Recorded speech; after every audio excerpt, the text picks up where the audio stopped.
It's a chaotic situation, and it's just like a very high-risk one.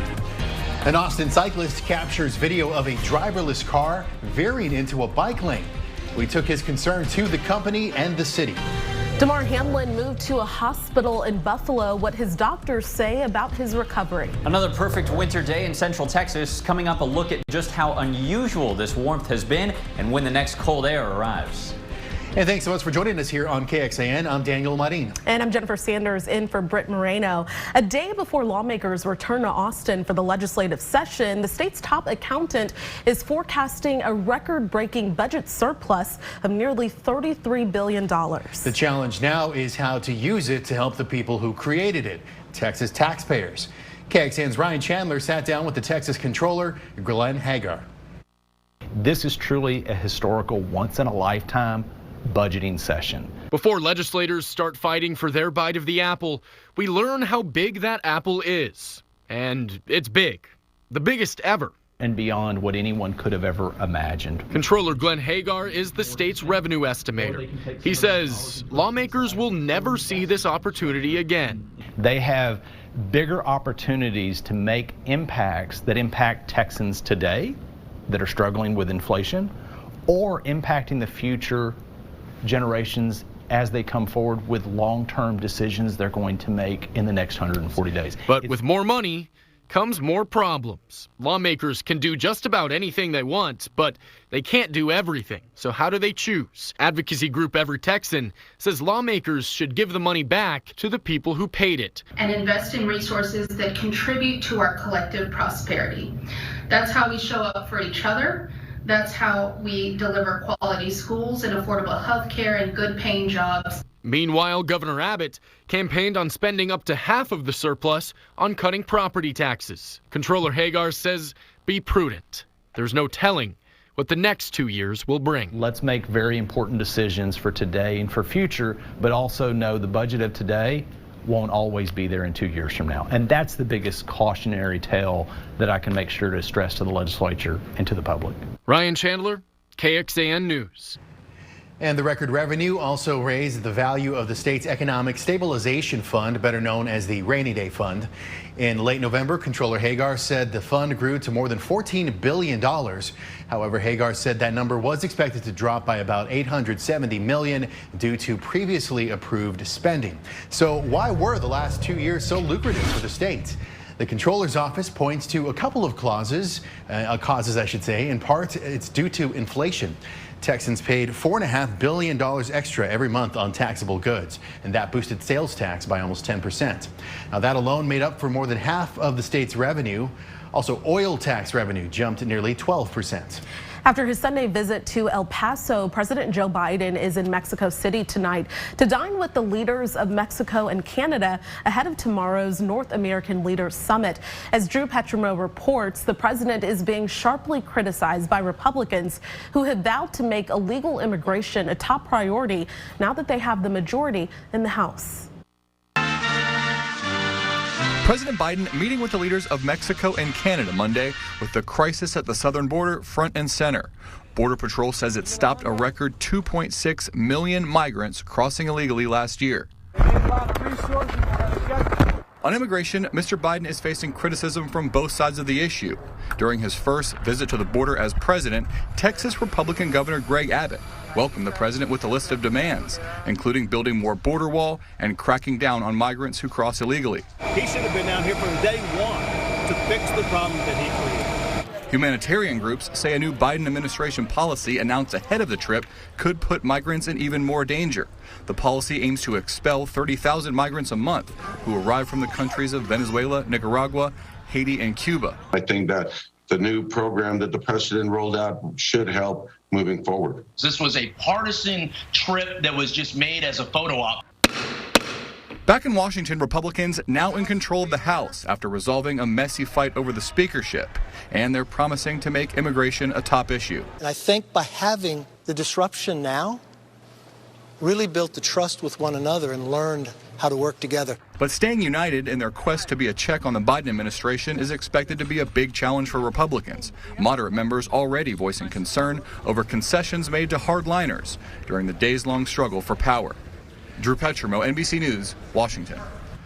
Well, you're going to want to see this. An Austin cyclist captured video of one of those self-driving cars veering into a bike lane. General Motors Cruise rolled out its robo-taxis in Austin late last year. The vehicles, which began with safety drivers in the cars, now feature driverless services throughout the city. Well, cyclist Robert Foster, he captured this footage in West Campus last week. He said he wants to see better bike lane infrastructure and a return of safety drivers in the self-driving vehicles, especially through pedestrian-heavy neighborhoods. A lot of bicyclists, if they're rushing to make that, would have been side by side to it, and that's when it would really become a dangerous situation. A Cruise spokesperson said the company is reviewing lane mapping in Austin to improve vehicle safety in the future, and they said a sensor on the vehicle itself would have detected a bike near it. We also reached out to the city of Austin to find out about ways to report this if you see it. We were told the state took over regulation of driverless vehicles last year. U.S. safety regulators are asking Tesla for more information about a tweet from Elon Musk last week. In it, Musk indicated that Tesla might allow some owners who are testing a full self-driving system to disable an alert that reminds them to keep their hands on the steering wheel. Since 2021, Tesla has been beta testing full self-driving using owners who haven't been trained on the system but are actively monitored by the company. Earlier this year, Tesla said 160,000 vehicles were participating. That's roughly 15% of Teslas that are now on the road. Now, right now, since June of 2016, the National Highway Traffic Safety Administration has sent investigators to 35 Tesla crashes in which automated systems are suspected of being used. 19 people died in those crashes. Well, millions of people in California are under new flood alerts because of dangerous storm system in the area. Now, this is drone video of the flooding in Felton. This is southwest of San Jose, where the San Lorenzo overflowed its banks this morning. It's resulted in evacuation orders for about 32,000 people in Santa Cruz County. The weather has caused at least 12 people in California over the last 10 days. First warning weather with Chief Meteorologist David Yeomans. And we'll talk in just a few minutes about how one of those western storms is going to change our weather later this week. In the meantime, what another beautiful winter day here. Everything's a little brown out in the hill country. Granite Shoals camera looking completely sunny, though, from the Whittlesey Landscape Supplies Company. Temperatures everywhere in the lower middle 70s. We've got a 69 in Cameron. Lano, still waiting for your antenna to be repaired. Hopefully that sensor is back up and running this week. You can see how lovely it is, though, area wide. South winds are fueling a warm-up. We were in the 60s yesterday, the 70s today, and you guessed it, we're heading for the 80s tomorrow. Coming up, I'll show you a couple days of record high temperatures that are possible in the area. We're tracking the next cold front and the one thing that this one brings to our forecast. Police now say the 6-year-old Virginia student who shot and wounded his first grade teacher Friday pulled the handgun from a backpack and shot her while she was teaching his class. No students were injured. The Newport News police chief says the boy was physically restrained by a school employee after that shooting, who he hit. The teacher remains hospitalized in stable condition. Police say the gun had been legally purchased by the child's mother in York County. Virginia law does not allow 6-year-olds to be tried as adults. In addition, a 6-year-old is too young to be committed to the custody of the Department of Juvenile Justice if found guilty. A week after going into cardiac arrest and having to be resuscitated on the field during a game in Cincinnati, Bills safety Damar Hamlin said he returned to Buffalo today with a lot of love on my heart. That's his quote. He'll continue his recovery at a Buffalo hospital. Doctors say he has been walking since having a breathing tube removed on Friday. He's also been eating regular food and undergoing therapy. They say he is on a normal or even accelerated trajectory in his recovery from cardiac arrest. Normal recovery can be measured from weeks to months. Doctors say it's still too early to comment on the potential cause of Hamlin's cardiac arrest and that more testing would need to be done. Moving to Central Texas for the quality of life tonight, which population group is shrinking in Austin for the same reason? Thousands of nurses on the picket lines, the major medical scramble in New York City. And if you were in Texas 10 years ago, you may remember a deadly daytime mall shooting in South Lake. There's now been an arrest. Nearly 7,000 nurses went on strike today at two of New York City's largest hospitals in Manhattan and the Bronx. The two main issues, salaries and staffing. The privately owned nonprofit hospitals are postponing non-emergency surgeries, diverting ambulances to other medical centers, pulling in temporary staffers, and assigning administrators with nursing backgrounds to work in wards in order to cope with the walkout. Goldman Sachs will start cutting up to 3,200 jobs this week. The bank is trying to rein in costs in the face of a slowdown in investment banking and scaling back of its consumer business. The reduction represents about 6.5% of Goldman's roughly 49,000 employees. And these are some of the deepest cuts the company has made in recent years. Well, today going down in the books as yet another warmer than normal day here in early January. Averages in the 60s. We made it to the mid 70s. Just how unusual this warmth is adding up to be. And your next cold front coming up. Even though Austin's population continues to grow, the city's black population is shrinking. About 15 years ago, the city implemented dozens of initiatives to improve quality of life for black people in Austin. Our multicultural reporter, Jayla Washington, looked into what's happened with those efforts as longtime Austinites tell us about the work they say still needs to be done. Black churches like St. James Missionary in East Austin are where a lot of black people go to feel a sense of community. It's been this way for generations. Dr. Billy McClendon, senior pastor here for 30 years, has seen the city change, or really, seemingly, he says, stay the same. Being a black man in America, I'm not under any illusions. Austin, because of its like of black people, it's been a challenge. He preaches to his community about creating their own. All I want is an opportunity. Those opportunities, the city of Austin began crafting more than 15 years ago when they implemented 56 initiatives to improve quality of life for black people. But today here in East Austin, this is basically all white right now. Nelson Linder, the president of the NAACP, says he's one of the few black businesses and neighbors left. Black neighborhoods now have been deserted for the most part because of gentrification. A 2008 City of Austin study looked at arts and culture, business and economic development, employment and education, health, neighborhood sustainability, and police safety. Through grants, partnerships, and outreach, the city promised to do more. We saw efforts and notes, but we saw no progress, in my opinion. We asked the city for an update on initiatives. They referred us to the African American Leadership Advisory Commission. Linder serves on that commission. They haven't invested money required to make equity. The only way it's going to change is we're going to have to participate. Jayla Washington, KXAN News. And the city just recently did a survey looking into another community. A 2021 survey by Austin's LGBTQ+ Commission found respondents want the city to create more LGBTQ+ community spaces. The report says many people surveyed feel accepted and safe with chosen family and friends at work, but not in public places like restaurants. Queer people of color, youth, and transgender, gender-expansive individuals had a greater percentage of negative interaction with law enforcement also. The study also found 17% of respondents spent half their monthly income on housing. Instances of discrimination against LGBTQ+ people seeking housing were reported during the interviews. You can see the full study right now over at KXAN.com.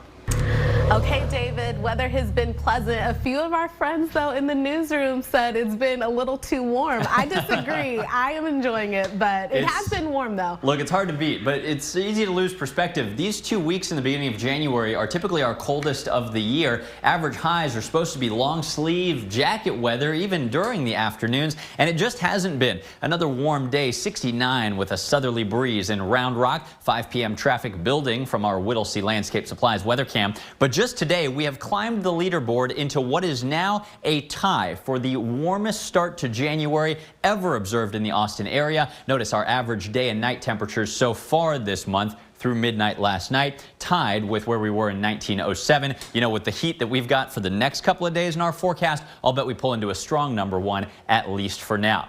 The pollen count could be worse. Our hour-by-hour equipment on the roof of KXAN keeping cedar out of the high category. Thank goodness. Cedar and mold are both down in moderate concentrations. Hopefully that holds, but I'm not sure it will.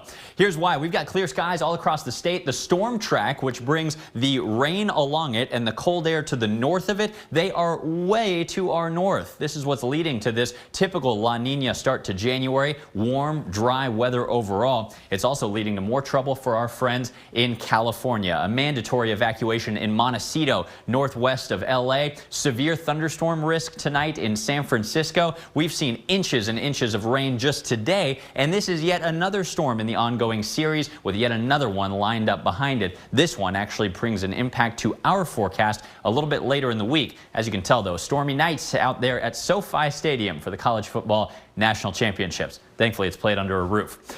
Back here at home, the big story over the next couple of days is just the really warm weather. It's going to be very warm the next couple of afternoons. Let me show you. Tomorrow morning, starting off in the 50s. Tomorrow afternoon, though, sunshine and southwest winds, especially in the hill country, really skyrocket the temperatures well into the 80s. Eastern communities, you guys don't really get that blowtorch wind. Plus, you've got some morning clouds limiting how hot it gets out there tomorrow. On Wednesday, we're going to do it again. I think some of these 80s in the hill country should pull into Austin. Then the temperatures drop with the Thursday morning cold front from that California system. Unfortunately, we get 0 of the rain that they are enjoying. Gusty northwest winds, though, are going to guarantee trouble for cedar allergy sufferers on Thursday. Remember the cedar meds. Again, that's Thursday when the cedar pollen is really set to explode. Before then, temperatures incredibly warm. We should be in the 60s. We're talking about lower and middle 80s. The cold front does bring cedar pollen. It also brings cooler afternoons, more seasonable to end the work week. Tonight's forecast, 51, mostly clear. Could see some fog developing from Austin eastward. Closer look at the visibility map for your morning commute tomorrow. Dense fog along and east of 35. Visibility is possibly under a half a mile. After that burns off, look at this, 3 degrees shy of a record high with breezy southwest winds. Highs in Austin tomorrow at 83. We may tie the daily record of 85 on Wednesday. After that, dry, cooler weather behind the cold front and a beautiful Martin Luther King Jr. holiday weekend. David, thank you very much. Well, 10 years after an ex-drug cartel attorney was shot and killed at a South Lake, Texas mall, there's been an arrest. A decade after a former lawyer for a drug cartel was gunned down in an affluent Dallas suburb, there's been an arrest. As Sophia Beausoleil reports, the man believed to have orchestrated the hit is no longer a fugitive. In May of 2013, when the news broke that someone was murdered in broad daylight in the shopping center of an upscale North Texas neighborhood, to say it was shocking was an understatement, and the backstory reads something like a movie script. But this was all real. 43-year-old Juan Jesus Guerrero Chapa and his wife had finished shopping and returned to their maroon Range Rover in a parking lot at Town Square in South Lake when 2 Mexican assassins drove up and shot the husband multiple times. The wife was not hurt. 2 gunmen, known as Clorox and Captain, are still on the loose. 3 men who tracked the former cartel lawyer, who is also a U.S. informant, used high-tech surveillance and GPS monitoring devices on his cars for months. They were convicted and sent to jail. The man accused of orchestrating the murder for hire, Jose Rodolfo Villarreal Hernandez, also known as El Gato, is believed to be the head of a cartel in Nuevo Leon in Mexico. During the trial of the others tied to the case, it was revealed El Gato wanted revenge for his own father's murder. El Gato is currently on the FBI top 10 most wanted fugitive list for interstate stalking and conspiracy to commit murder for hire in regards to the South Lake killing. On Sunday, the Mexican Attorney General's office tweeted out a statement that Villarreal Hernandez was arrested in Mexico City. An FBI spokesperson says they're not commenting on the arrest right now, but plan to release more details possibly as soon as Monday, shedding more light to a decades-old crime. El Gato's brother Ramon was arrested in Mexico in 2018 and extradited to the U.S. In June of last year, he pleaded guilty to charges related to the killing. He could face up to 10 years in federal prison. All right, well, we've got no reruns tonight on KXAN. At 7, it's America's Got Talent All-Stars Edition at 7 p.m. And then an all-new Quantum Leap at 9 o'clock before we're back with KXAN News at 10.